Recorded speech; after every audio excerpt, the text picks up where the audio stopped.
Chapter 49. Dave had a megaphone, and through it he reminded the crowd to stay behind the barriers that had been erected. "This is a big tree, folks," he said. "When it goes, we don't want anyone else going with it." "Bongo," I said in a voice that only she could hear. "You need to get to a safe place. You heard him, I'm a big tree. You don't want to be in the way when I fall." "I'm not going anywhere," she replied in a stubborn whisper. "Don't worry about me, I'll be fine. But I'm staying with you, Red, and that's final." Dave turned to his workers. "Okay, let's get this show on the road." "Please, Bongo," I said, softly but urgently. The saw moved closer. I waited, expecting to hear the painful roar of the chainsaw engine. Instead, a small but intense sound filled the air, something like a puppy growl mixed with a kitten hiss. It was a baby opossum. Darting through the huge crowd, across the muddy lawn, past Dave and his crew, around the massive saw, beneath the stump grinder, and finally, triumphantly, up my trunk, was none other than Flashlight. He came straight to his former hollow and settled there, his tiny head poking out. He was panting and trembling and hiccuping, but he did not seem to be in any danger whatsoever of fainting. "I missed you, Red," he said, in a voice so small that only Bongo and I could hear it. "Hold off the saw," Dave yelled. "Some dang animal just ran up the trunk." Bongo popped out of her hollow. "Flash," she hissed. "You can't be here. It's dangerous. They're about to... you know." "You're here," Flash pointed out. Across the grass strayed hairy spiders, with her other babies trailing. She went straight to the opossum hollow, where she proceeded to scold Flash as she snuggled him close. In the sky, little Harold suddenly appeared, frantically flapping his wings like a fuzzy butterfly. Agnes and the rest of her brood followed. They settled into their old home as if they'd never left. Bongo moved to home plate to make room for the owls. The ewes came next, trotting across the lawn. Last to join the group was the skunk family, who quickly scrambled up my trunk. 7 opossums, 4 raccoons, 5 owls, and 6 skunks had waddled, scooted, dashed, and fluttered from their various homes just to see me off. My residents, my friends. The crowd was delighted, people applauded, they cheered, they laughed. Francesca, straining to get a look, accidentally let go of one of the kitten's leashes, allowing Lewis and Clark to escape. They ran straight to me, clambering up my trunk to join the gang. It wasn't all perfection. The babies and parents were grumbling, but softly enough that none of the humans could hear. "Ouch," muttered Hot Buttered Popcorn. "Your tail is in my mouth," cried one of the ewes. "You smell like a skunk," someone complained. "I am a skunk," came the reply. "Mom?" asked Harold. "Should I be afraid of a cat?" "As a rule, yes," said Agnes, "but this is a special circumstance." It took some effort, but eventually the entire group settled in together above the highest wishes. They gazed down calmly at the fascinated crowd below. One of the tree cutters took off his helmet and scratched his head. "This just don't happen," he said to Dave. "Those animals ought to be eating each other." "It's some kind of crazy critter miracle," said another worker. He pulled out his smartphone. "This is going on Facebook." Lots of other people seemed to have the same idea. Cameras clicked away.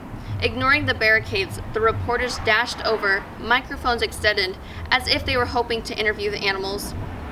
Bongo, always a bit of a ham, was happy to comply. "Chips, please," she said to the microphone, waving beneath her.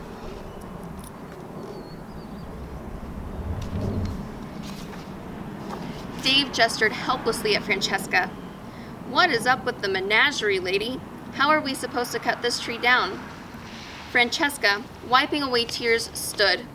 She put her arms around Stefan and Samar. Slowly, they made their way across the muddy grass. When she reached me, she pulled out a bookmark from Maeve's journal before handing the book to Stefan. It was a strip of cloth made of a blue striped fabric, frayed and faded. Maeve's wish. Carefully, Francesca tied it to my lowest branch, already crowded with wishes. She stared long and hard at the animals. Lewis and Clark purred happily. The crowd quieted. The only sound was the rustling of my leaves. Finally, Francesca spoke. "Look, I don't do speeches, that's not my way." She patted my trunk. "But here's the thing.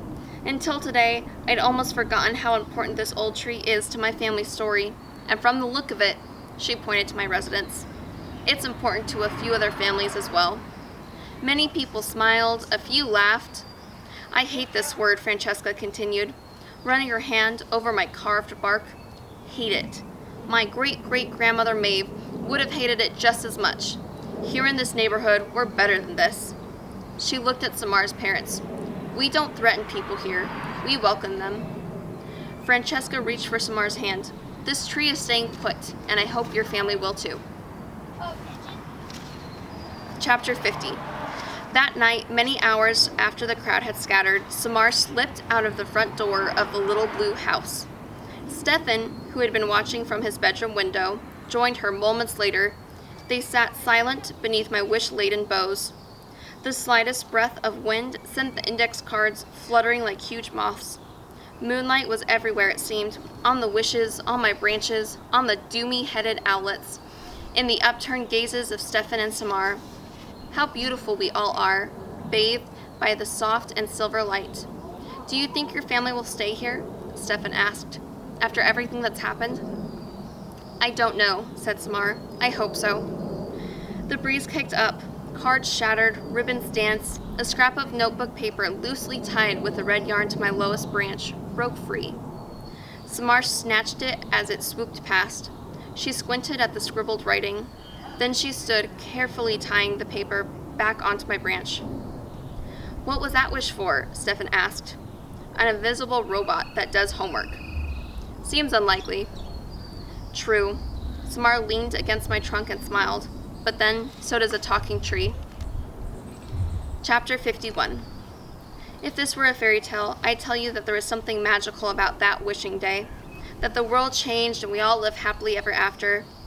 But this is real life, and real life, like a good garden, is messy.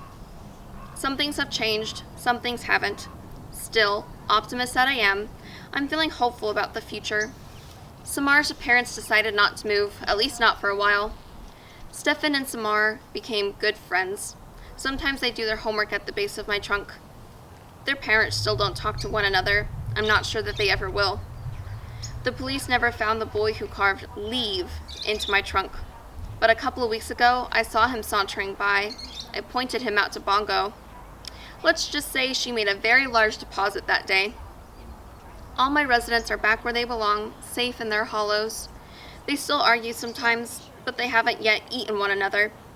Francesca applied to the city to make me a heritage tree. That means I'm protected forever.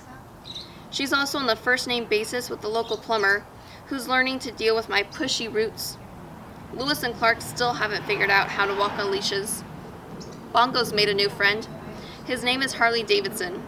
I suspect we may have some new crow in our future. As for me, I promised Bongo I will never be a Batinsky again. I told her that my meddling days are over. And yet, here we are, you and I. What can I say? I'm more talkative than most trees. Still, if you find yourself standing nearby a particularly friendly-looking tree on a particularly lucky-feeling day, it can't hurt to listen up. Trees can't tell jokes, but we can certainly tell stories.